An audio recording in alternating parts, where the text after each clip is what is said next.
Shocking news. Chad says a heartbreaking goodbye. Days of Our Lives spoilers. Salem has survived serial killers, secret twins, resurrections, and miracles that defy science, but nothing could have prepared it for this goodbye. The morning bells of Salem rang softer than usual, as if even the town itself knew something was wrong. Chad Diemera stood at the edge of the town square, hands clenched in the pockets of his coat, eyes fixed on the Horton clock. It ticked loudly in the silence, every second pounding against his chest like a reminder. Time was running out. This wasn't another Diemera power struggle. This wasn't Stefano's shadow reaching from the grave. This wasn't even another impossible twist that could be undone with a syringe, a secret lab, or a miracle cure. This was real. And for once, there was no way around it. Salem woke up to shocking whispers spreading faster than wildfire. Chad Diemera was leaving. Not on business. Not temporarily. Not because of a Diemera scheme gone wrong. He was saying goodbye. For good. Those closest to him felt it before they heard it. A heaviness lingered in the air, the kind that settles in your bones before devastating news breaks. Coffee tasted bitter at the Brady. Public conversations fell quiet at the hospital.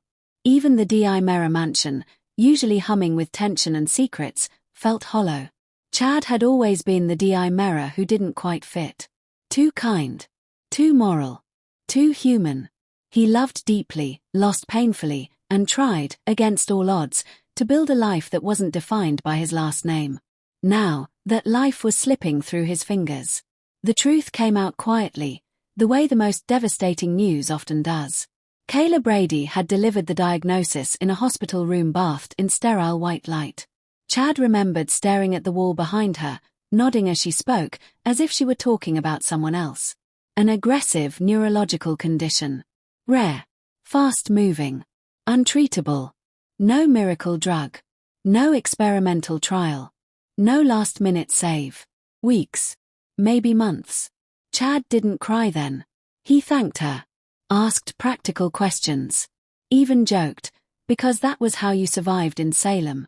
But when he was alone, sitting in his car with his hands gripping the steering wheel, the tears came. Silent. Uncontrollable. Not for himself. For what he was leaving behind. Nothing could have prepared Chad for telling his children. Thomas sat at the kitchen table, homework spread out in front of him, complaining about math. Charlotte was coloring beside him, humming softly.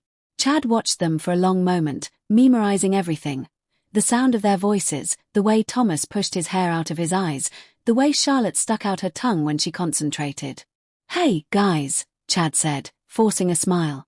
"Can we talk for a minute?" They looked up, sensing the shift immediately. When he finished explaining, using gentle words, careful phrases, promises that he would always love them, Thomas's eyes filled with tears. "You're not leaving, right?" Thomas asked, voice shaking. "You always come back." Chad's heart shattered. "I'll always be with you," he said, pulling them into his arms. "No matter what." Charlotte clung to him tightly. "I don't want you to go." Neither did he. The news spread quickly, and Salem reacted the only way it knew how, collectively and emotionally. Abigail's memory lingered everywhere Chad went. Every corner of town reminded him of the love they had shared, the life they were supposed to grow old living together. Losing Abigail had nearly destroyed him. Now, fate was cruel enough to make him follow her. Jennifer Horton collapsed into Julie's arms when she heard. "He's been through enough," she sobbed.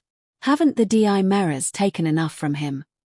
Even Stefan, hardened and guarded, stood in stunned silence. "He's my brother," he finally said. "This isn't how it's supposed to end." And then there was Leo Stark, of all people, showing up unexpectedly at Chad's door with red-rimmed eyes and uncharacteristic sincerity. "I know we're complicated," Leo said softly. "But you matter. You always did." Chad hugged him, realizing how strange and beautiful it was to be loved by so many, even now. Chad knew one thing for certain. He wouldn't let his children grow up in the shadow of the Diemera empire after he was gone. In a move that stunned Salem's elite, Chad announced he was stepping away from Diemera Enterprises and naming a temporary successor until the company could be dismantled, divided, or sold. No hostile takeovers. No vendettas. No blood on the balance sheet. Stefan argued. EJ demanded answers. But Chad stood firm. I'm done letting this family's legacy destroy the people I love, Chad said. It ends with me. For once, no one could stop him. As the days passed, Chad began saying goodbye, not with dramatic speeches, but with quiet moments. He visited Abigail's grave, kneeling beside it as tears streamed freely down his face. I'm coming, he whispered. I wish it wasn't like this, but I'll see you soon. He sat with Doug and Julie, listening to stories of love that survived decades. He thanked Kayla and Molina for their honesty and compassion. He apologized where apologies were overdue. He forgave where forgiveness had been withheld. Salem had taken so much from him, but it had also given him love worth dying for.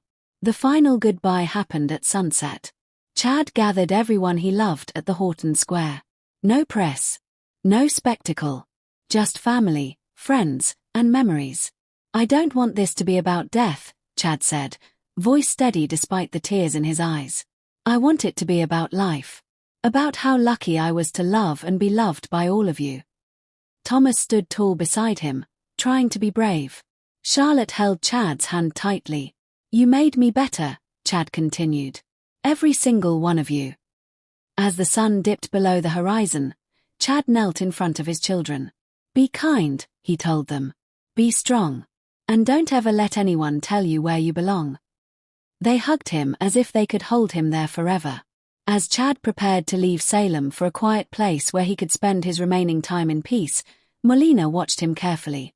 Something didn't sit right. Too calm. Too accepting. As the car drove away, Molina whispered, There's more to this. And in Salem, there always is. Is this truly Chad's final goodbye? Or is Days of Our Lives setting the stage for one last, jaw-dropping twist? One thing is certain. Salem will never be the same again.